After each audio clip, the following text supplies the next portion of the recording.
You're listening to Wealthy-esque. We are a community of lawyers who believe that true wealth is having control of our time. I'm Ro Thomas, and as a busy wife, mom, and big law associate, I know all too well the tension between the culture of the legal profession and pretty much everything else you want to do in life. Each week, I'm bringing you the information and tools you need to take back control of your time by reframing your mindset and managing your money to achieve lifestyle freedom. Take the first step toward regaining control of your time by downloading your free Lifestyle Freedom Starter Guide at rothomas.com/start. Hey friend, welcome back to the show. How are you? I hope you're doing well.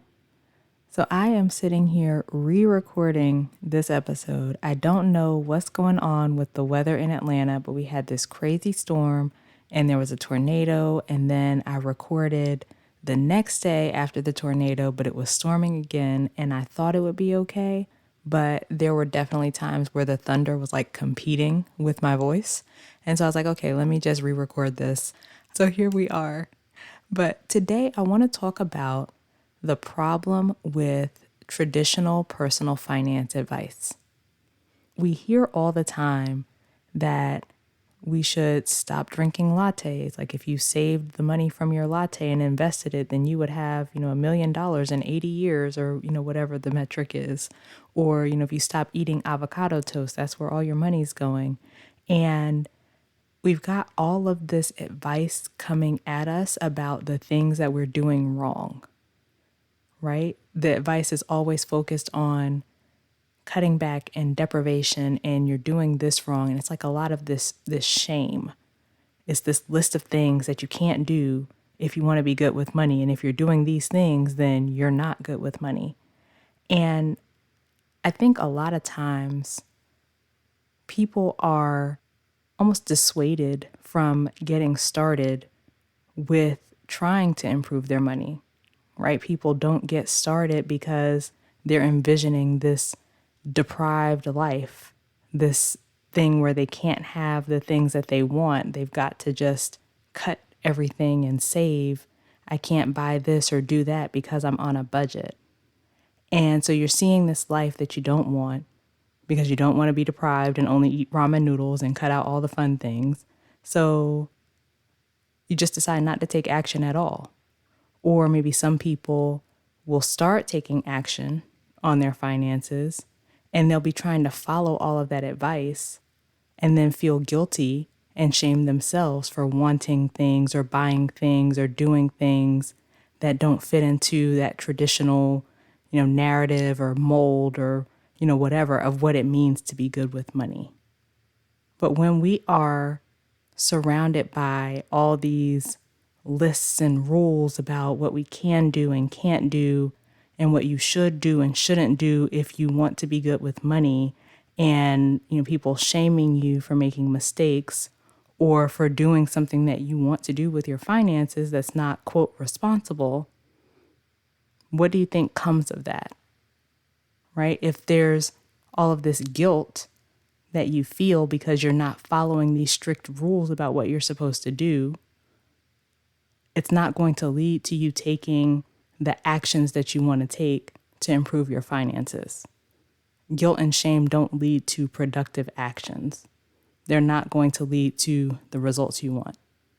A lot of times when people are feeling bad about money, they either give up altogether, right? You think, well, what's the point? I'm never going to get this. Or maybe you try to make yourself feel better. And for many of us, that leads to spending more money. A lot of us, when we're feeling bad, the spending the money makes you feel good in that moment. If we can move away from the shame and the guilt and the beating ourselves up and you can't have this and you can't have that, then we can actually make the progress we want to make with our money. When you're constantly feeling deprived or you feel like the things that you want are wrong, and you shouldn't want those things, that's a surefire way to fail, right? That's why diets don't work. Like we can stick with it for a little while, but it's really hard to stick things out for the long haul when you feel like you're depriving yourself and you shouldn't want this thing or you can't do that thing. But being with it for the long haul is how you get the results that you want, right? That's what's required to really see the success that you're looking for. So for me, over 10 years ago, I read my very first personal finance book. It was I Will Teach You to Be Rich by Ramit Sethi. It's an amazing book. He actually updated it within the last few years or so. But it has definitely shaped the way that I think about my money and my spending habits. One piece of advice in particular that Ramit gave in that book that has always stuck with me is he says, spend extravagantly on the things you love and cut costs mercilessly on the things you don't. And if that sounds familiar, it's because I always tell you to spend on the things you care about and cut the things you don't. A lot of that has stemmed from those early foundations of my personal finance education and reading that book because it makes so much sense and it appealed to me so much more than all of the cut everything, deprive yourself, you shouldn't want those things if you want to be good with money. Rather than cutting out everything and saying you can't do anything that's fun and don't spend any money and hoard it all, instead of doing that, we say, okay, I care about this, so I'm going to spend on this. I don't care about that, so I'm not going to spend on that. And the thing I loved the most about this advice and why I always pass it on is just this idea of spending on things you care about and not spending on things you don't leads to you making your own personal decisions about spending. You're the one who's in control. So it's not Ro telling you, oh, you shouldn't buy this or you shouldn't buy that. You make that decision for yourself. And so rather than cutting everything and feeling deprived, you spend on the things you love and you cut the things that you don't. And what you love may be different from what I love, but there's no right or wrong, so there's no shame.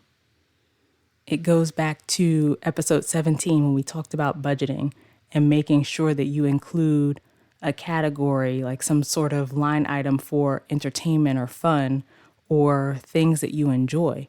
You don't have to cut them out, you just plan for them. So in my own life, I'm big on personal development.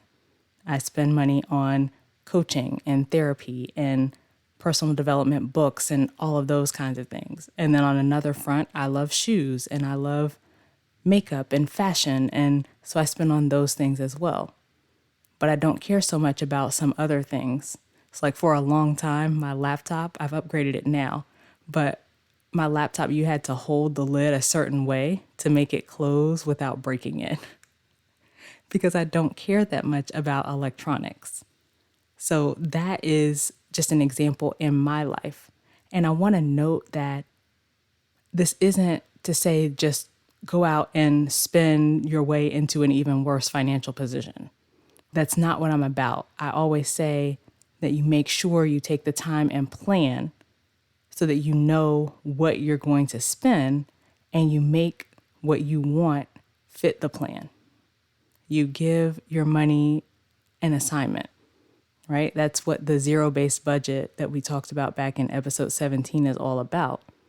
Making sure that you plan out how you're going to spend each dollar. And that could be related to, a bill or expense, some sort of financial goal, but it could also be related to fun. But just don't feel like you can't buy things that are fun or things that you enjoy just because you're trying to improve your financial situation. You absolutely can do that. And I think it's a way for you to stay on track so you don't end up just giving it all up because you feel like it's too hard. So if you are ready to improve your finances, if this is something that appeals to you, where you can make progress on your goals, but still have fun along the way, head to rothomas.com/coaching and let's chat about you and your situation and your goals and how we can work together and all the things. I hope that this was helpful for you to see a different way of looking at personal finance. It doesn't have to be all deprivation and cutting back, right? You make sure that you make a plan for the things that you want and spend on those things that bring value to your life. And you can cut other things that you don't care about. So that's it for today's show. If you haven't already, take a second and subscribe on whatever platform you're listening on so you get new episodes as they're released. Please also leave a written review. Those reviews help more people find the show, and I greatly appreciate every one of them. Share the episode with a friend who you think would get value out of it. Come connect with me over on social media. I'm on Instagram. My handle is @IamRoThomas. You can also find me on LinkedIn. Okay, friends, so as we close out, I pray that you will take a second to consider what you actually want in your life. I pray that you will think about what you've been taught about personal finance and decide if those things that you've been taught are things that you want to keep believing. And as always, I pray that you continue to take steps to regain control of your time, build wealth, and live the life of freedom and choice you deserve. Talk to you later.